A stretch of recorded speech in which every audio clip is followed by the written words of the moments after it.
In my YouTube channel. Good evening all. जो अपन ने previous lecture में जो एमसीक्यू किए थे एंटेना एंड वेव प्रोपोगेशन के, उनको ही आज जो है कंटिन्यू करेंगे। तो नेक्स्ट अपने पास एमसीक्यू है। नेक्स्ट है the constant temperature stratosphere is called, इसको बोलते हैं आइसोथर्मल रीजन। क्या बोलते हैं? Isothermal region. Next lowest layer in the ionosphere. तो देखो आइनोस्फेयर में सबसे लोवेस्ट होती है डी, फिर ई, फिर F1, फिर F2। तो नेक्स्ट लोवेस्ट लेयर क्या होगी? E layer. नेक्स्ट है what is the primary cause of ionization in atmosphere. तो एटमॉस्फेयर में जो आयोनाइजेशन होता है वो अल्ट्रावायलेट रेडिएशन के कारण होता है। किसके कारण? Ultraviolet radiation. Which layer does not disappear at night. तो नाइट में जो है F2 लेयर जो है डिसअपियर नहीं होती। नेक्स्ट क्वेश्चन है what polarization is employed in an AM broadcasting. देखो AM ब्रॉडकास्टिंग जो है, ग्राउंड वेव प्रोपोगेशन जो है उसका यूज AM ब्रॉडकास्टिंग में करते हैं, और ग्राउंड वेव प्रोपोगेशन में वर्टिकल पोलराइजेशन होता है। तो आंसर क्या आएगा? Vertical. What wave is the same day और night. What wave is the same day और नाइट। जो ग्राउंड वेव होती है वो सेम डे और नाइट में होती है। What wave propagation are attenuated within a few miles. तो शॉर्ट जो है डिस्टेंस के लिए प्रोपोगेशन होता है, अगर लॉन्ग डिस्टेंस होगा तो एटीन्यूट हो जाएगा, वो ग्राउंड वेव होती है। कौन सी होती है? Ground wave.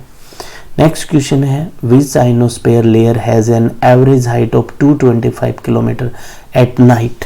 225 kilometre at night F2 layer. क्या आएगा? F2 layer. The most dense of all ionized layer of the ionosphere. Most dense भी F2 लेयर ही होती है। ठीक है। When is the E region most ionized।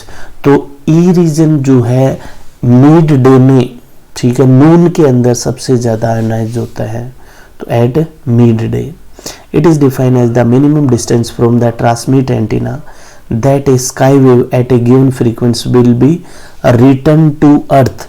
उसको बोलते हैं स्किप डिस्टेंस। स्किप डिस्टेंस अपन फाइंड आउट भी करेंगे थ्योरेटिकल पोर्शन में। The polarization of electromagnetic wave can be determined by the direction of the electric field. Answer क्या आएगा? A. Next question है it is the highest frequency that can be used for sky wave propagation between two specific point of earth surface. That frequency is called MUF, maximum usable frequency. MUF अपन find out भी करेंगे theoretical portion में।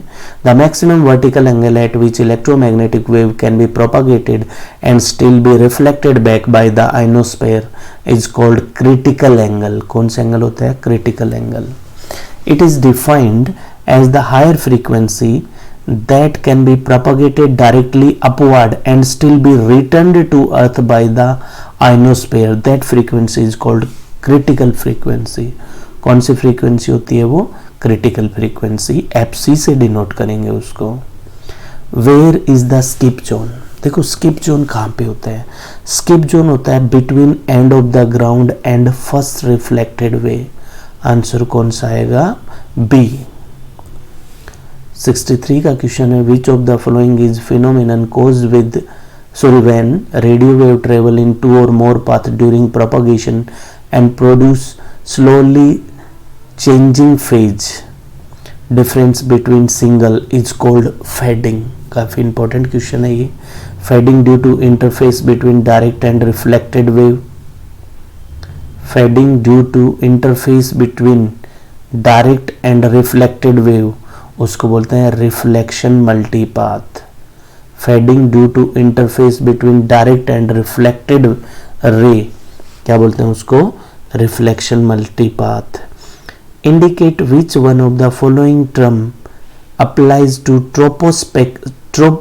ट्रोपोस्केटर propagation. Troposcatter propagation जो होता है वो fading जो है, फेडिंग को अप्लाई करता है। Radio fading resulting from obstruction losses, उसको बोलते हैं लॉन्ग नॉर्मल फेडिंग। कौन सी होती है? Long normal fading. Next question है it is type of fading having different effect different frequency, different effect, different frequency जो है सिलेक्टिव फेडिंग कौन सी होती है, selective fading.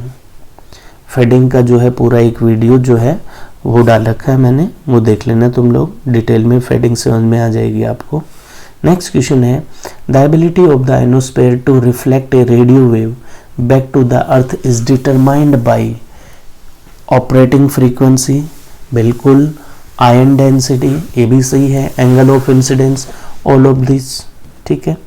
Fluctuation in the signal strength at the receiver, किसके कारण होता है फ्लक्चुएशन, फेडिंग के कारण। One of the following is not a cause of fading, कौन सा जो है फेडिंग का रीजन नहीं है। Interface between upper and lower ray of sky wave, ये तो है। Sky wave arriving at different number of hop, ये भी है। Interface due to ground reflected wave and sky wave, ये भी है। डाइवर्सिटी नहीं है, ठीक है।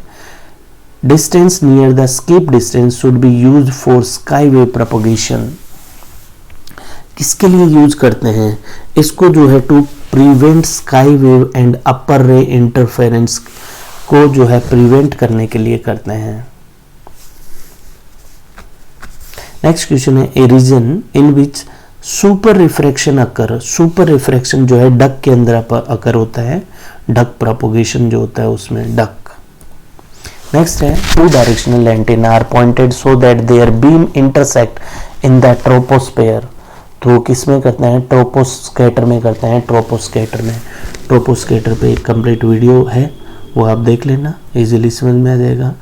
Ducting occur in which region of the atmosphere, ducting जो है ट्रोपोस्फेयर में होता है, किस में होता है, ट्रोपोस्फेयर में।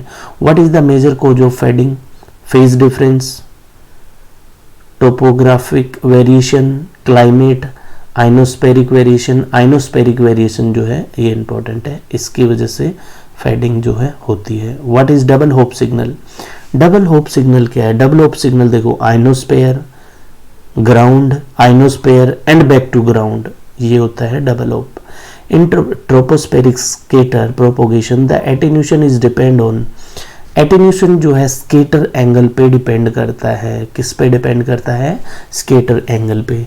तो मोस्ट जो क्वेश्चन थे एंटीना एंड वेव प्रोपोगेशन के वो मैंने कंप्लीट करवा दी हैं। फिर भी अगर कोई क्वेश्चन बचता है तो आप कमेंट करके पूछ सकते हैं। Thank you for watching this video. अगर आपको वीडियो अच्छा लगा तो इस वीडियो को लाइक, इस पर कमेंट, इसको शेयर ज़रूर करना और चैनल को भी सब्सक्राइब करना।